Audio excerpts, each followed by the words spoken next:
Assalomu alaykum kanalimiz kuzatuvchilari va obunachilari. Bugun sizlar bilan mana shunaqa geometriya IDC kitobidan misollarga yechishni boshlaymiz. To'liq yechimlari bilan javoblarni hozir sizlarga birma-bir yechilish usullari bilan ko'rsatib boramiz. Birinchi kitobimizni ochadigan bo'lsak, birinchi mavzumiz bizdan burchaklar va masofalar mavzusidan boshlanar ekan. Eng qiyin va murakkablarini hozir sizlarga ko'rsatib boraman. Agarda darsliklar jonli efirda kuzatib o'rganmoqchi bo'lsangiz, Telegram kanalimizga o'ting, jonli efirlarni kuzating, darslarda bemalol siz qatnashib o'rganib olishingiz mumkin. Telegram kanalimiz linki kommentariyaga tashlangan. Kommentariyaga o'tib, linkni ustiga bosing, Telegramga obuna bo'ling va bizni jonli efirlarimizda qatnashing, bir nechta konkurslarda qatnashing va sovg'alar yutib olishingiz ham mumkin. Bugun hozir sizlar bilan mana shu burchaklar va masofalar mavzusida bir nechta qiyin misollarni ko'rib chiqamiz. Birinchi misolimizdan boshlaymiz. Uzunligi 20 ga teng bo'lgan kesma 2, 3 va 5 nisbatda 3 bo'lakka bo'lindi. Bu bo'laklardan kichigining uzunligini toping. Biz 2, 3, 5 nisbatdagi sonlarni biz 2k plus 3k plus 5k deb olamiz. Va buni uzunlik, ya'ni berilgan 20 soniga tenglaymiz. 2k plus 3k plus 5k teng 20. Mana bu sonlarni qo'shamiz. 2k ga 3k ni, 3k ga 5k ni qo'shadigan bo'lsak, bizda 10k hosil bo'ladi. Va bu 20 ga teng, k ni topadigan bo'lsak 2 ga teng bo'ladi.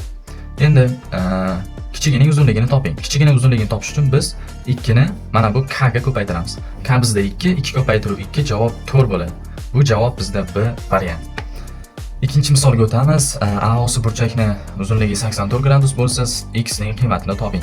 Mana bu ikkita burchakni qo'shamiz va 84 ga tenglaymiz va bizda x ning qiymati kelib chiqadi. X ning qiymatini toping deyilgan va to'g'ri javobni belgilaysiz.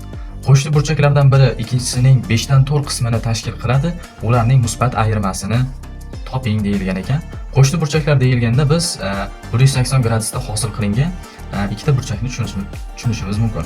Mana bu burchak masalan x gradus. Ikkinchisining uzunligi 5 dan 4 qismi degani uchun biz 5 dan 4 ko'paytirib x deb olamiz. Birinchisi x gradus, ikkinchisi 5 dan 4 ko'paytirib x gradus. Endi mana shu ikkalasini qo'shamiz va buni 180 gradusga tenglaymiz. Qo'shadigan bo'lsak 9 taqsim 5 x teng 180 hosil bo'ladi. 9 bilan 180 ni qisqartiradigan bo'lsak, bu yerda 20 hosil bo'ladi va bizda javob x'imiz 100 gradus chiqadi. Ularning musbat ayirmasini toping. Ikkinchisining uzunligi bizda 80 chiqadi. Ikkinchi burchagimiz ayirmasi esa 20 ga teng bo'ladi. Bu javob bizda A chiqadi. To'g'ri burchakning 6 dan 5 qismi necha gradusni tashkil etadi? To'g'ri burchagimiz 90 gradusga teng, 90 ni 6 dan 5 ga ko'paytiramiz va bizda javob chiqadi. Burchakning bissektrisasi uning tomoni bilan 36 gradus burchak tashkil qiladi. Mana bizda bitta burchak, mana shu burchakni bissektrisasi berilgan ekan. Bissektrisa degani burchakni teng 2 ga bo'luvchi chiziq. Mana bu burchak alfa degan bo'lsak, o'rtasidan bitta chiziq o'tkazamiz. Bu alfa taqsim 2 bo'ladi, bu ham alfa taqsim 2 bo'ladi. Burchakning bissektrisasi uning tomoni bilan 36 gradusli burchak tashkil qiladi. Burchakning o'zi necha gradus? Mana bu 2 ga bo'lingan burchakdan bittasi 36 gradus ekan. 36 gradusdan bizda 2 ta bo'ladi va 72 gradus bo'ladi. Bizda 5-misolimiz varianti B bo'ldi. Endi 6-misolga o'tamiz. Bu hozir ozgina murakkab bo'lishi mumkin. Soatning minut mili 4 minutda necha gradusga buriladi? Soatning minut mili 4 minutda necha gradusga buriladi? Soatni minut mili bilasiz 60 minutda 360 gradusga aylanadi. Bilamizki minut mili har 60 minutda bir marta to'liq aylanib chiqadi. Bundan biz xulosa qiladigan bo'lsak, har 60 minutda 360 gradusga buriladi. Buni 1 minutda necha gradusga burilishini topadigan bo'lsak, 360 ni 60 ga bo'lamiz va bizda 6 gradus kelib chiqadi. Har 1 minutda 6 gradusga minut mili buriladi.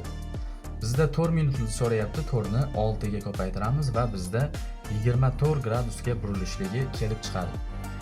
Ikkita to'g'ri chiziq kesishidan hosil bo'lgan burchaklar ayirmasi 40 gradusga teng. Bu burchaklarning kattasini toping. Ikkita to'g'ri chiziq kesishidan hosil bo'lgan burchaklar. Mana ikkita to'g'ri chiziqni biz kesishtiryapmiz. Hosil bo'lgan burchaklar ayirmasi 40 gradusga teng. Bittasini x deb belgilaymiz. Hosil bo'lgan ikkinchi burchagimizni biz 180 minus x deb belgilaymiz. Kesishdan hosil bo'lgan burchaklar ayirmasi. 180 minus x dan ayiramiz x ni. Va bizda mana shuni biz 40 gradusga tenglaymiz. 180 minus 2x teng 40 gradus. 2x ni bu tomonga, 40 ni bu tomonga o'tkazamiz. 2x teng 140 gradus kelib chiqadi. X bizda 70 gradusga teng bo'ladi.